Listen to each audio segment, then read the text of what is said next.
If you are 30 plus and you want to move out from home, but due to one reason or another you are unable to, this is for you. I have been there. I know how you feel. I personally moved out at 32, but that existential crisis came when I turned 30. I couldn't figure out why I couldn't do this thing that was so easy for most, moving out. I felt frustrated and there was a bit of shame. Everyone around me seemed to have moved out of their parents' house and they were living their best life. And I felt so stuck in my situation. I felt like I didn't have enough money to move out. And in my mind, it's almost like I was waiting for this large sum of money from the sky to just fall on my lap to be given permission to move out. So I understand. For many, it might be finances, but for some, you might be taking care of your parents or there's some responsibility that is making you stay at home. This video is for the one who really wants to move out, but they don't have the finances or the means to do so. I see you, I feel you, you are not alone. I have been there. But one day, a change in perspective happened. Has anyone read A Course in Miracles? If not, I would highly recommend you read that book. They define a miracle as a subtle change in perspective.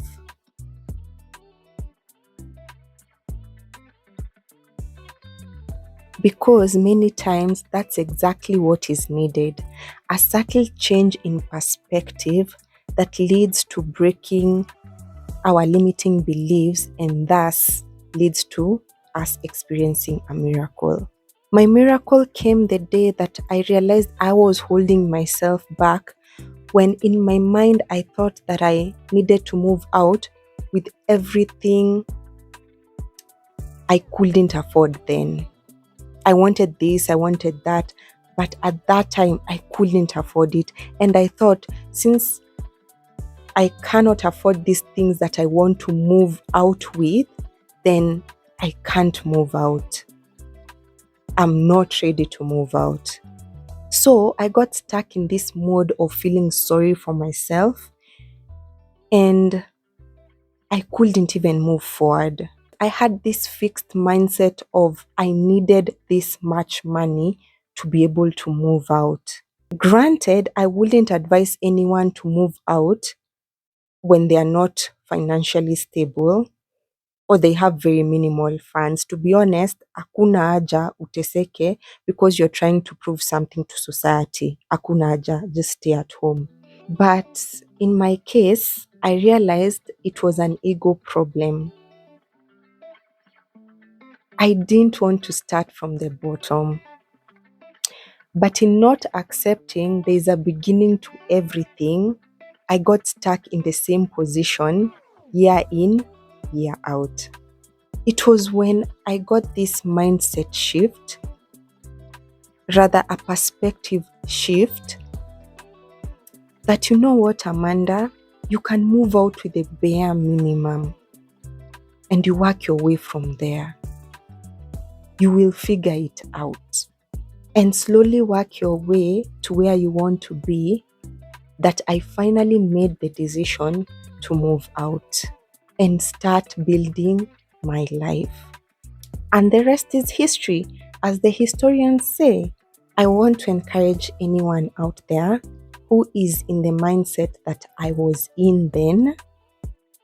You can move out with a bare minimum and you can work your way to where you want to be. Everything is figure-outable. Who said that, by the way? I've forgotten his name. Tyler, the Creator. Is he the one who said that? Everything is figure-outable. Or is it a book by Marie someone? Everything is not important, but it's true. Everything is figure-outable. You will figure it out. The first thing you need to do first is make the decision. And before that, shift the mindset. Shift the perspective. Shift your perspective. Same goes to you. You will figure it out one step at a time. So don't be so hard on yourself. I know it can be frustrating. I know it can feel like you're stuck. It can feel like everyone else is doing something with their life, but yours is stuck. But you know what? You got this. You can do this. You can watch my moving out video. It is on this same playlist. I think I will put it in the screen with the playlist. And if you like this video, kindly like it. And thank you so much for watching. And if you like my content and the moving out series, please subscribe. That will be amazing. And I hope to see you in my next video next Saturday. Otherwise, bye. Thank you for watching. Mwah.